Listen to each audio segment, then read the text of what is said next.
बिस्मिल्लाहिर्रहमानिर्रहीम। अस्सलामु अलैकुम वरहमतुल्लाहि वबरकातुहू। मैं हकीम दाऊद अहमद ख़ान अपने यूट्यूब चैनल ख़ान 78 दवाखाना दाऊद में आप सबको खुश आमदीद कहता हूँ। आज हम जिस वीडियो के मतलब बात करेंगे वो एक इस्लाही वीडियो है, जिसमें मैं कोशिश करूँगा कि माएँ, बहनें, बेटियाँ, औरतें जिनको लिकोरिया का मसला होता है कि वो समझ पाएँ कि लिकोरिया क्या होता है और ये कितना ख़तरनाक है या इसके हमें क्या फ़वाइद मिलते हैं। तो सबसे पहले मैं लिकोरिया के मतलब बताना चाहूँगा कि लिकोरिया क्या होता है। वजाइना से ख़ारिज होने वाला मादा जिसको हम लिकोरिया कहते हैं, इसके मुख्तलिफ़ रंग भी हो सकते हैं। अमूमन यही देखा गया है कि मखसूस अयाम से पहले या मखसूस अयाम के बाद ये तकलीफ़ होती है।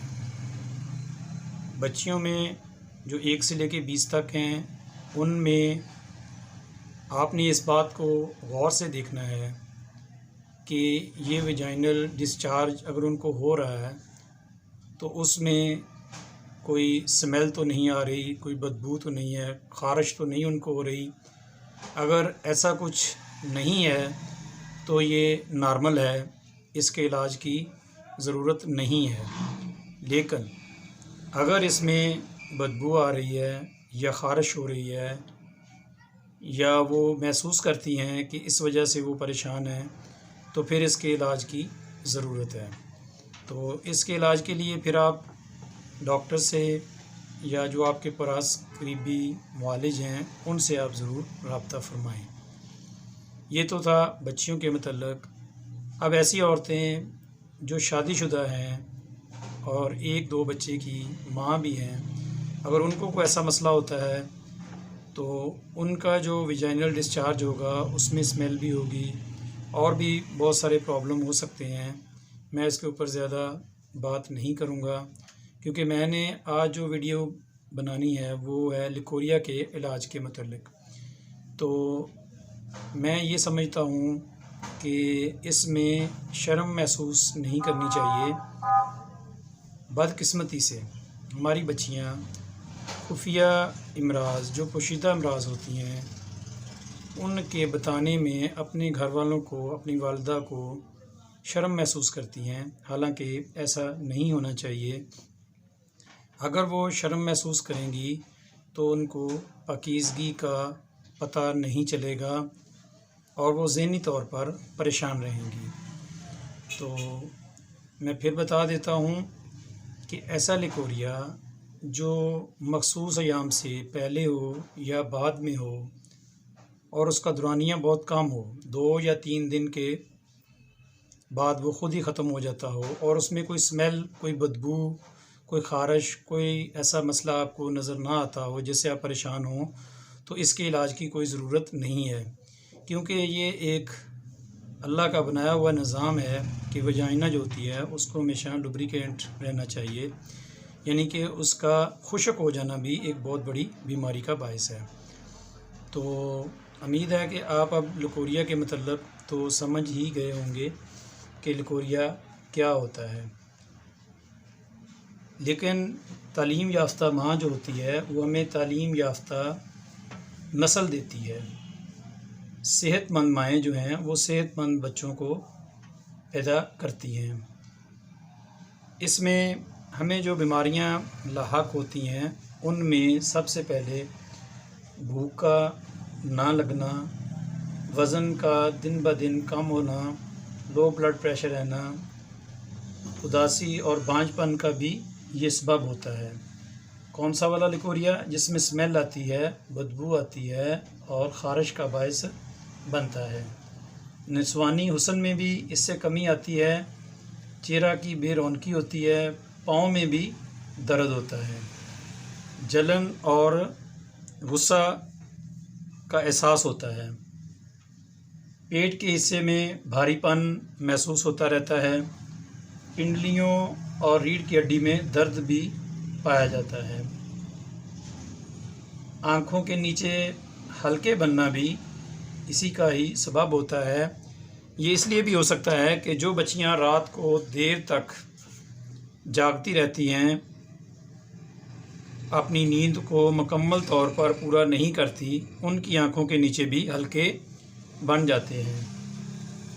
ऐसी बच्चियां जो इस लिकोरिया, जिसको हम कहते हैं कि इसमें बदबू भी हो और ख़ारिश भी पाई जाए और गाढ़ापन भी हो, तो ऐसी बच्चियों को थकावट, चिड़चिड़ापन भी रहता है और वो बीमार होती हैं। उनको इसके बारे में ज़रूर परेशान होना चाहिए कि ये क्या बीमारी है और इसके इलाज के मतलब भी कोशिश करनी चाहिए और अपने वालिदैन को भी इससे आगाह करना चाहिए ताकि वो इनका बेहतरीन तरीके से किसी अच्छे डॉक्टर से या मुआलिज से इसका इलाज करवाएं।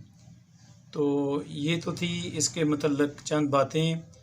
आज हम जो नुस्खा आप लोगों की खिदमत में पेश कर रहे हैं,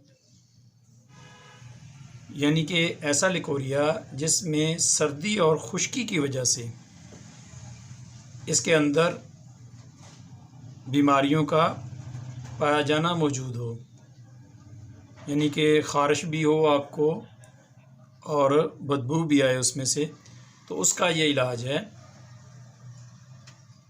ऐसी औरतें जिनको नाक से सफ़ेद पानी बहता हो, यूरिन का कलर भी सफ़ेद हो, तो ये नुस्खा उन माँओं बहनों बेटियों के लिए है। आपने इसमें सिर्फ़ 3 चीज़ें हैं। सबसे पहले है जी मगज़ करंजवा। ये इस तरह का होता है गोल सा, आपने इसको तोड़ लेना है, इसका छिलका उतार लेना है। छिलका इस तरह का होता है, आपने ये उतार लेना है। उसके बाद आपने ये गरी लेनी है इसकी, जिसको हम कहते हैं मगज़। ये करंजवे का मगज़ है, आपने ये लेना है। इसका वज़न आपने लेना है जी 1 तोला। उसके बाद है जी हमारे पास ये आंवला खुशक। ये आंवला खुशक जनाब इस तरह का होता है, आप देख लें, इस तरह का। ये पंसारी से आराम से मिल जाता है। ये भी आपने 1 तोला ही इसका वज़न लेना है। उसके बाद है जी हमारे पास ये सफ़ेद फटकड़ी। ये इस तरह की होती है, आपने इसको तवे के ऊपर हल्की आंच के ऊपर बरियां कर लेना है। जब ये बरियां हो जाएगी तो इस तरह की हो जाएगी। आपने इसका वज़न लेना है 2 तोला। उसके बाद आपने इसको ग्राइंड कर लेना है जैसे आपको आसानी हो। चाहे तो आप हावनदस्ते में कर लें, ग्राइंडर में कर लें, जैसे आपको आसानी लगे आप इसका सफ़ूफ़ बना लें। इसका वज़न आपने लेना है 2 तोला। मैं दोबारा फिर बता देता हूँ। ये जी मगज़ करंजवा, ये आपने लेना है। इस तरह के बीज जो हैं वो आपने लेने हैं 1 तोला। उसके बाद है जी हमारे पास आंवला खुशक। ये भी मैंने बता दिया है कि इस तरह का होता है, तो आपने इसका वज़न भी 1 तोला लेना है। और ये है जी सफ़ेद फटकड़ी, जिसको फ़ारसी में शबजबानी भी कहते हैं। ये आपने तवे के ऊपर हल्की आंच के साथ बरियां कर लेनी है। जब ये बरियां हो जाए तो इस तरह की हो जाएगी, ऐसे की, तो आपने इसको ग्राइंड कर लेना है, पीस लेना है। इसका वज़न आपने लेना है 2 तोला। जब इनका सफ़ूफ़ हो जाए तो आप इसको डिब्बी या जार में बंद कर लें ताकि महफूज रहे जरासीमों से। तो अब इसकी खुराक जो है वो आपने लेनी है 1 माशा से 2 माशा। आप पानी के साथ, ताज़ा पानी के साथ भी इसको ले सकते हैं। लौंग, दालचीनी के कहवा से भी आप इसको ले सकते हैं, जैसे आपको आसानी हो आप इसको इस्तेमाल करें। सुबह, दोपहर, शाम, आप इसको दिन में 4 मरतबा भी इस्तेमाल कर सकते हैं। आप इसको ज़रूर बनाइएगा और इस्तेमाल कीजिएगा। और अगर आपको कोई प्रॉब्लम हो तो आप कमेंट बॉक्स में ज़रूर मतला फरमाइएगा। आपके नज़दीक, आपके अज़ीज़ों में या आपके पड़ोसियों में किसी को भी अगर ये मसला हो तो आप उसको मेरी वीडियो सेंड भी कर सकते हैं और इसको बता सकते हैं उनको कि आप इसका ऐसे इलाज करें। इंशाअल्लाह ताला इससे आपको फ़ायदा होगा। अगर आपको मेरी वीडियो अच्छी लगे तो आप इसको सब्सक्राइब करें, लाइक करें और अपने दोस्तों के साथ शेयर करें। अगर फिर भी मेरे बताने में कोई कमी रह गई हो तो आप मुझे कमेंट बॉक्स में भी पूछ सकते हैं। आप मुझे वॉइस मैसेज व्हाट्सएप पर भी कर सकते हैं। मैं अपनी पूरी कोशिश करूँगा कि आपको इसके मतलब जो थोड़ा बहुत इल्म मेरे पास है उससे आगाह कर सकूँ। अल्लाह ताला आपको इससे शिफा दे। आप मुझे अपनी नेक दुआओं में याद रखिएगा। अब मैं आपसे इजाज़त चाहता हूँ इस दुआ के साथ, रब्बना आतिना फिद दुनिया हसनतम व फिल आखिराति हसनतम व किना अज़ाबन्नार। अस्सलामु अलैकुम व रहमतुल्लाहि व बरकातुहू।